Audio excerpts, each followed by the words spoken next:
Shalom saudara terkasih di dalam Yesus Kristus.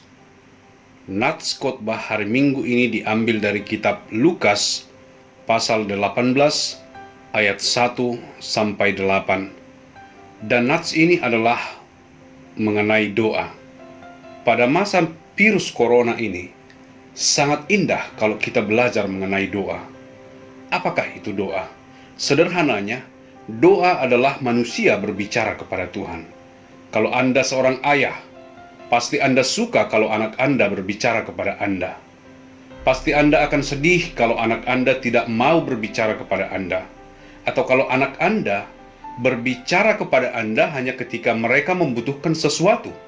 Misalnya mereka membutuhkan uang atau sesuatu yang lain. Sama halnya dengan Allah Bapa kita. Sangat menyedihkan karena banyak orang Kristen tidak pernah berdoa. Tidak pernah berbicara kepada Tuhan, kecuali mereka butuh sesuatu. Kemudian mereka datang kepada Tuhan. Itulah sebabnya nats ini mengajarkan kepada kita topik yang sangat penting mengenai doa. Seorang ayah tidak hanya suka anak-anak mereka berbicara kepada mereka, tetapi mereka juga suka untuk berbicara kepada anak-anak mereka. Saya yakin apabila Anda adalah seorang ayah, pasti Anda ingin berbicara dengan anak-anak Anda, supaya Anda bisa mengajari mereka, bisa menuntun mereka, membantu mereka untuk menjadi lebih baik. Sama halnya Bapa Surgawi kita juga ingin berbicara kepada kita. Dan Allah berbicara kepada kita bukan dengan suara, tetapi melalui firman-Nya di dalam Alkitab. Nah, masalahnya adalah, meskipun Allah berbicara kepada kita melalui firman-Nya, banyak sekali orang Kristen seperti anak-anak tidak mau mendengarkan ayah mereka. Banyak orang Kristen tidak pernah membaca Alkitab. Mereka tidak mau mendengarkan apapun dari Tuhan. Sangat menyedihkan. Tahukah kita, dalam setiap komunikasi membutuhkan dua cara. Anda mendengarkan istri dan juga berbicara dengan istri Anda. Demikian juga dia mendengarkan Anda dan dia berbicara dengan Anda. Dan itu normal. Sama halnya apabila kita ingin memiliki hubungan yang baik dengan Bapa kita di bumi ini. Kita mendengarkan Dia, dan kemudian kita berbicara kepada Bapa kita. Dan dengan demikian, Bapa kita senang dengan kita. Sama halnya kita sebagai anak-anak Allah. Jika kita menginginkan hubungan yang baik dengan Allah Bapa, maka kita harus mendengarkan Allah melalui firman-Nya, yaitu Alkitab. Dan kita harus berbicara kepada Allah melalui doa. Dengan demikian, kita membangun hubungan yang erat dengan Allah Bapa kita. Dan Allah Bapa kita akan senang dengan kita. Jadi orang Kristen adalah orang yang sungguh-sungguh diberkati. Karena kita dapat berbicara atau berdoa kepada Allah dimanapun, kapanpun. Seperti Anda berbicara dengan Bapa di bumi ini. Dimanapun dan kapanpun. Ketika pergi keluar bersama dengan Bapa kita bisa berbicara dengan Dia. Di rumah juga bisa berbicara dengan Bapa kita. Kita bisa mendengarkan Dia karena Dia Bapa kita. Kita memiliki hak untuk berbicara dengan Dia. Anda tidak dapat berbicara dengan Presiden Jokowi kapan saja Anda suka. Dimanapun yang Anda suka, Anda harus ke istana untuk dapat berbicara dengan Dia. Anda harus membuat janji untuk berbicara dengan Dia. Anda harus berpakaian dengan rapi sebelum Anda dapat berbicara dengan Dia. Sama halnya dengan orang-orang di agama lain. Mereka hanya dapat berbicara dengan Allah mereka pada waktu tertentu, di tempat tertentu, dan mereka harus berbicara atau berdoa dengan cara tertentu. Hanya dengan demikian, mereka berharap Allah mereka akan mendengarkan mereka. Mengapa ada perbedaan antara kita orang-orang Kristen dan agama-agama lain? Perbedaannya adalah, bagi kita, Allah yang Maha Kuasa itu adalah Bapa kita. Bagi mereka, Allah mereka bukanlah Bapa mereka. Bahkan mereka merasa, bagaimana mungkin engkau memanggil Allah itu Bapamu?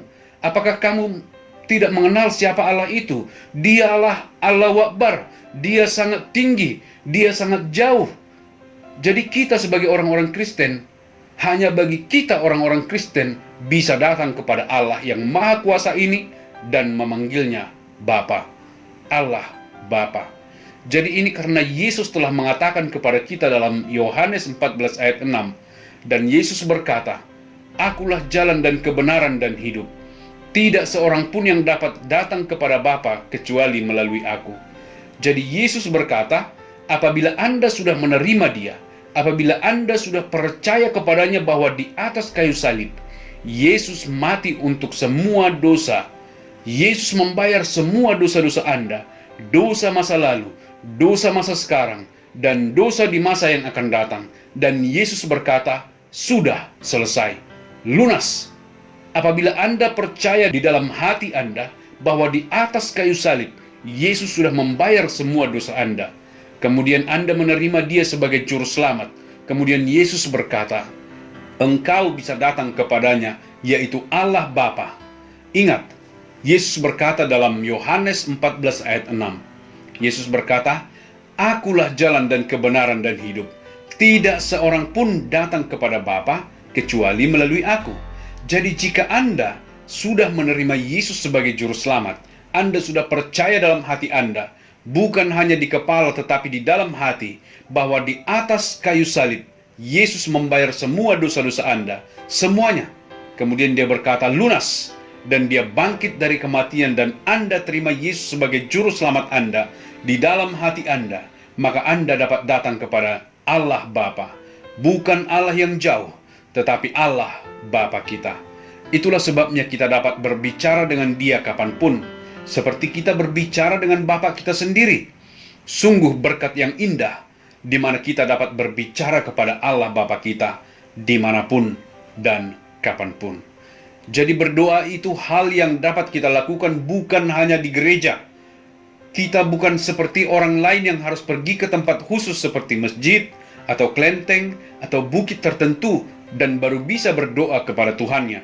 Bagi kita, apakah Anda kalau berbicara kepada Bapa di bumi ini hanya berbicara kepadanya di satu tempat saja? Di dalam mobil, Anda berbicara dengan Dia. Di tempat makan, Anda berbicara dengan Dia. Di restoran, Anda berbicara dengan Dia. Anda berbicara dengan ayah atau bapa Anda setiap waktu. Dan saya berharap Anda akan berbicara dengan Tuhan setiap waktu. Nats hari ini dari kitab Lukas pasal 18 ayat 1-8 adalah sebuah perumpamaan yang diberikan oleh Yesus untuk mengajar murid-muridnya bagaimana seharusnya berdoa dan jangan menyerah. Jadi kalau Anda kembali membaca kitab Lukas pasal 18 ayat 1-8 ini adalah mengenai seorang janda yang diintimidasi oleh seseorang, dan dia pergi menemui hakim dan berkata, "Pak Hakim, tolonglah aku. Aku membutuhkan pertolongan." Tetapi hakim itu malas. Dia tidak mau menolong wanita tersebut. Dia miskin, kenapa saya harus menolongnya? Jadi dia mengabaikan wanita itu. Tetapi wanita itu datang setiap hari kepada hakim itu. "Tolonglah Pak Hakim, bantu saya. Tolong bantu saya Pak Hakim." Dan akhirnya hakim itu berkata, "Baiklah, baiklah. Kalau saya tidak menolong wanita ini, dia akan datang setiap hari. Jadi aku akan menolongnya." Jadi perumpamaan ini adalah mengenai wanita janda ini yang terus-menerus dan menolak untuk menyerah, memohon kepada hakim untuk menolong dia. Cerita ini mengenai apa? Cerita ini mengenai kita dalam berdoa kepada Tuhan. Allah tidak seperti hakim yang malas itu. Tidak, bukan seperti itu. Cerita ini mengajarkan kita bahwa sekalipun Tuhan sepertinya tidak menjawab doa kita, kita tidak boleh menyerah. Kita harus terus meminta kepada Tuhan, "Tolonglah kami Tuhan, tolong kami Tuhan." Bukan karena Tuhan malas menjawab doa-doa kita. Bukan karena Tuhan tidak mau menjawab doa-doa kita. Bukan karena Tuhan tidak dapat menjawab doa-doa kita. Tapi terkadang Tuhan punya alasan mengapa Dia tidak langsung menjawab doa-doa kita. Saya akan memberikan sebuah contoh. Anak sulung saya ketika dia masih kecil, dia datang kepada saya dan istri saya dan berkata, "Papa, saya mau seekor anjing. Saya mau Bapak belikan seekor anjing untuk saya." Dia menyukai anjing. Saya dan istri tidak langsung berkata, "Pasti nak, kami akan belikan seekor anjing untukmu." Kami tidak berkata demikian. Kami hanya berkata, "Ya, mungkin suatu hari nanti." Kami tidak langsung menjawab, kami tidak langsung memberikan seekor anjing padanya. Tetapi setiap hari dia akan meminta. Jadi ketika kami duduk, nanti ya, nggak apa-apa. Dia akan menulis di kertas kepada kami. Dia berkata, "Papa, aku mau seekor anjing. Tolonglah beli seekor anjing untukku." Jadi kami ingin melihat apakah dia sungguh-sungguh menginginkan seekor anjing. Karena tidak ada gunanya jika kami langsung membelikan anjing dan akhirnya dia seperti kurang tertarik, tidak sungguh-sungguh tertarik dengan anjing. Maka siapa yang akan merawat anjing itu? Berarti saya yang harus merawat anjing itu. Saya tidak suka memelihara anjing. Jadi kami ingin melihat apakah dia memang sangat menginginkan seekor anjing. Jadi kami biarkan dia meminta dan meminta. Yang kedua, dia masih sangat muda pada waktu itu. Dan dia tidak tahu bagaimana caranya untuk merawat anjing dengan benar. Mungkin kadang-kadang dia akan lupa memberi makan anjing itu. Dia lupa memandikan anjing itu. Jadi kami ingin supaya dia lebih besar, sedikit lebih dewasa. Dan pada akhirnya saat kami berpikir bahwa dia memang sangat menginginkan seekor anjing, dan pada saat dia sudah cukup umur dan cukup dewasa untuk memiliki seekor anjing sendiri, dia kemudian memiliki seekor anjing. Saya harap contoh ini dapat membantu Anda untuk mengerti mengapa kadang-kadang Tuhan tidak menjawab doa-doa kita seketika. Kenapa Tuhan? Aku meminta tetapi mengapa Engkau tidak pernah jawab? Tuhan punya jawaban yang bijaksana. Seperti anak saya tidak mengerti alasan saya. Dia mengira sudah cukup umur untuk merawat seekor anjing. Dia terus saja berkata, "Papa, aku tahu bagaimana caranya untuk merawat anjing. Jangan khawatir, Pak." Tapi kami mengetahui lebih baik dari dia. Anak kecil bisa tidak bertanggung jawab karena mereka berubah pikiran setiap waktu. Jadi sebagai seorang bapak, kami tahu kapan waktu yang tepat untuk memberikan seekor anjing kepadanya. Jadi sama halnya, seringkali ketika kita berdoa, kita mengharapkan Tuhan menjawab seketika itu juga. Tapi Tuhan tidak melakukannya. Jadi cerita ini mengatakan kepada kita bahwa ketika Tuhan tidak langsung menjawab doa Anda, jangan menyerah. Apabila Anda memang sangat menginginkan permintaan itu dan Anda berpikir bahwa hal itu sungguh baik bagi Anda sebagai orang Kristen dan supaya kiranya permintaan ini dijawab oleh Tuhan, maka teruskanlah meminta kepada Tuhan.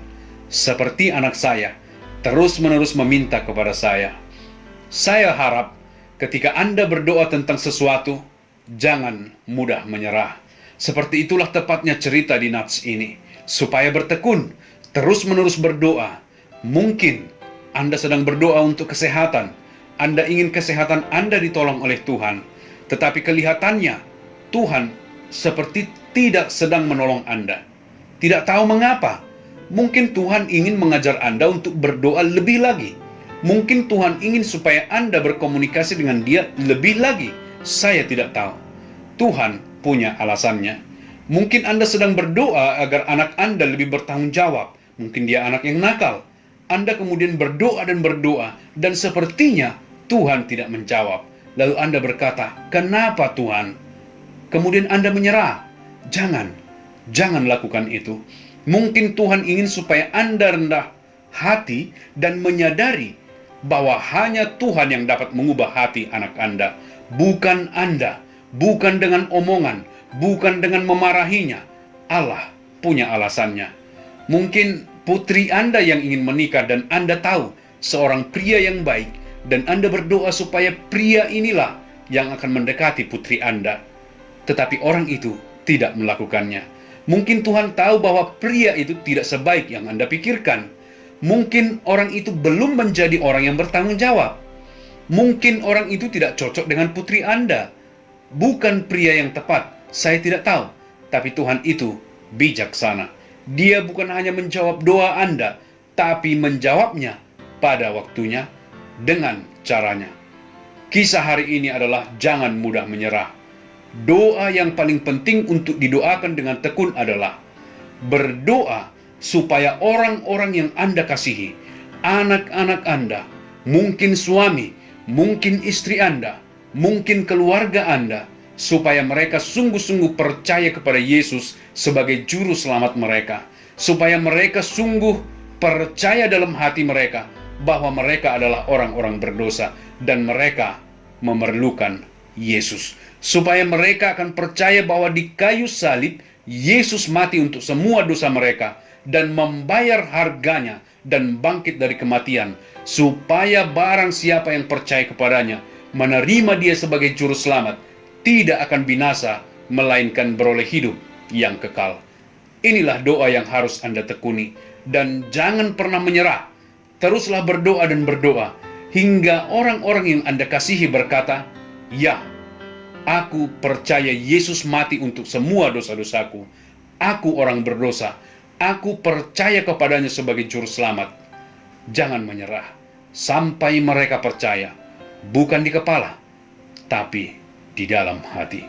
Jadi saya berharap perumpamaan kecil ini, bacalah perumpamaan ini dalam Lukas 18 ayat 1-8, mengajar kita untuk terus berdoa. Saya berharap Anda semua, anak-anak Allah, akan sangat menghargai hal indah ini yang disebut doa.